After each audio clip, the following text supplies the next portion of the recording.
Welcome to the deep dive. Today we're tackling, well, one of the biggest questions there is. Is there a God? Pretty foundational. It is, but we're not coming at this from the usual angles, philosophy or the scientific debates. Right. We're diving into a really potent set of source materials that make a very specific claim. They argue that the ultimate reality, the reality of the creator, it's just too big, too vast for our human intellect to wrap its head around all on its own. It's an argument about limits, really. Exactly. So, okay, let's unpack that. Our mission today is to explore this critique from the sources. This idea that relying only on our own reason to understand the divine isn't just, ineffective. It's actively harmful, they'd say. Yes, we're going to get into the pitfalls they identify and why they frame ignoring divine revelation, the creator's own instructions, as, and this is their phrase, a survival necessity. It's a pretty stark way to put it. It is. And what's so fascinating is how the original texts, they just immediately draw a line in the sand.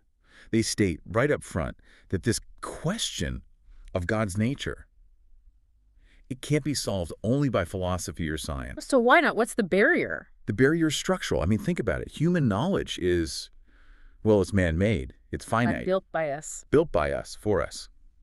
So how can that man-made knowledge, what the sources call a qual, ever fully define or encompass an infinite creator? It can't. So that immediately puts a cap on our most powerful tool, our reason. So our reason is incredible for navigating the world, the creation itself. Well, building bridges, coding, physics. Right. But it just hits a wall, an absolute ceiling, when it tries to define the one who created that entire reality. Precisely. You're inside the system. You can analyze the system forever, but you can't define the source code from the inside, not without external input. And the source material starts with this really specific warning. It calls the reality of God bitter, a bitter reality. Kari hakikat. Hold on, let's dig into that for a second. Kari hakikat. What does bitter mean here? It's a very specific choice of word. It is, and it's a crucial bit of nuance. It's bitter because it forces an admission of our own weakness. Oh, okay. The reality isn't bitter because God is somehow harsh. It's bitter because accepting it means we have to surrender intellectually. We have to admit that this amazing tool we have, our reason, is just insufficient for this one particular task. And that's a tough pill to swallow. It is. It's bitter to admit your own limits, especially when it comes to your mind. And that's the truth that makes people recoil, which leads right into the main behavioral problem that the sources identify. And that recoil takes us to Takabur, arrogance. Exactly. What I found so striking here is how they define the worst kind of arrogance. It's not the stuff you'd normally think of, like pride in money or being smart. No, it's much deeper. It's ignoring the very mechanism that Creator provided for us to understand him. It's when the book, the revelation, is just sitting there, and a person just doesn't even bother to open it. That, they say, is the highest form of intellectual hubris. And this is where the intellectual trap is really sprung. The sources are clear. When a person tries to find God using only their intellect, that kind of arrogance basically guarantees failure. You end up creating... The fake one. You end up creating what the sources call a fictional God, a Kayali Kuda. Let's really dig into that. Kayali Kuda. This isn't just about atheism, is it? This seems to be aimed at people who say they believe, but they've sort of customized their God. Oh, absolutely. It's a really deep concept. The Kayali Kuda is just a projection. It's a reflection of your own desires, your own cultural baggage, your own very limited view of the world. So how does that look today in the modern world? I mean, you see it everywhere. Yeah. The sources don't spell this out, but you can see the patterns. Maybe it's the materialistic God who's just there to make you rich and doesn't care about your morals. Or maybe the political God who just happens to hate all the same people you do. And is always on your side of the argument. Always. And then there's the purely comforting God, Yeah. who's basically a celestial therapist demanding nothing, no accountability. So we build an idol of our own comfort, a God that's tailored to our needs instead of the actual, capital R reality. That's the argument. The only way to know the real God is through the path he laid out. If you bypass that channel of communication, you shouldn't be surprised when you end up with a deity that just fits into your comfort zone. And the sources say that's, well, existentially useless. Okay, that sets up the next part perfectly. If our own reason leads to this fictional God, then what's the antidote? The manual. The divine book, the manual as the sources call it. And its key function, they say, is to remove our excuses. Which brings up a really important theological question. This idea of justification or hujjat. Yeah, because what about the person who honestly says, hey, I didn't know the rules. People are born all over the world in different situations. That's the critical objection, isn't it? It is. I mean, what about sincerely good, ethical people who have never even heard of the revelation, or at least not in its pure form? How does hujat apply to them? Well, the sources tackle this by sort of broadening the definition. It's not just about whether you physically held the book.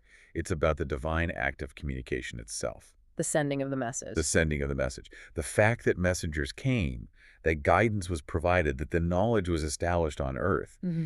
that act demolishes the excuse of total ignorance for humanity as a whole. I see.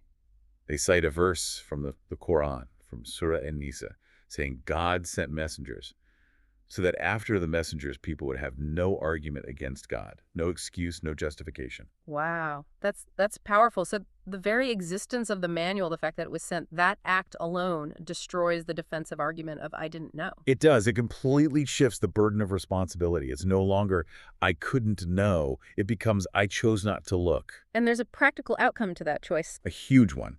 The sources say if you ignore the manual, you default to a really low-level view of your own existence. Life becomes nothing more than mazah, Fun, pleasure, enjoyment.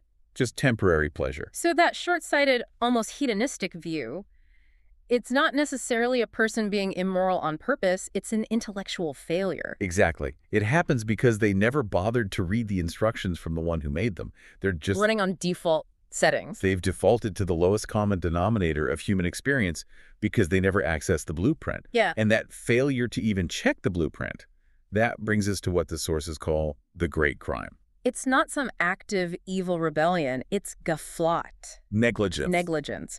The sources argue that this pervasive laziness, this negligence in even reading the divine book, that is the great crime. It's a kind of systemic blindness that's fueled by distraction. And they describe the book as a warning letter from God. That framing is so important. It's not a self-help book or a collection of nice stories. It's a warning.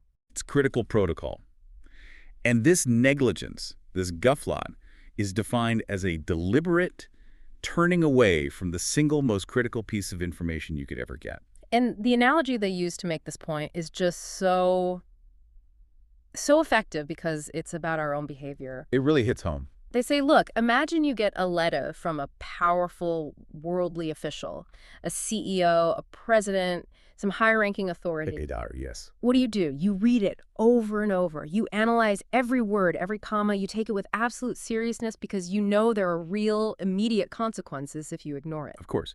But the message, the resume, the protocol from the Lord of the universe, That gets ignored. it gets tossed aside with what the sources call laparwahi, carelessness. The absurdity is just, it's staggering when you put it like that. We care so much about temporary worldly authority and show total disregard for the ultimate authority. And that contrast is the manifestation of guflat in our lives. So what's the end result of that carelessness, that laparwahi? The implication is massive, and it's deeply personal.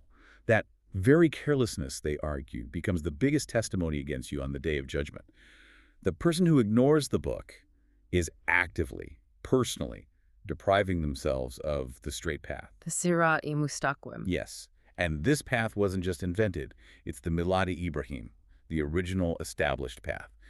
By choosing negligence, you're choosing self-deprivation and an immense existential risk. Okay, so let's follow that consequence. What happens when a person starts preferring their own desires, their nafs, over the divine revelation, the wahi? Well, when you make that choice, the sources argue you basically burn your external compass. You lose all objective criteria for judging what's true. And you start to think your own feelings are reality. Your own desires, your emotional reactions, what the sources even call satanic whispers, that all becomes your reality. This feels like the critical turning point. You get trapped inside the world of your own Kayali Kuda. You do. Oh. And what's really fascinating is how the sources analyze this state of, intellectual sophistication without any divine purpose. What does that look like? Are they saying that just being smart without a moral framework is actually self-defeating? In a way, yes. They point to intellectuals who study the universe, right? They see the complexity, the order, the symmetry. They're smart enough to know it couldn't be an accident? Exactly. They're sophisticated enough to reject the idea that it all happened by mere ittifaaq, by chance or coincidence. Yeah. They see the design. They can recognize a designer must exist. But they still ignore the designer's instructions. Precisely. They accept the design, but they reject the designer's revealed purpose. So they have the intellectual knowledge to confirm a creator, but they lack the revealed knowledge that explains why and what's next. Yes, and that is a dangerous trap, because they feel so justified in their own wisdom, but they're still operating without the actual moral compass that was provided.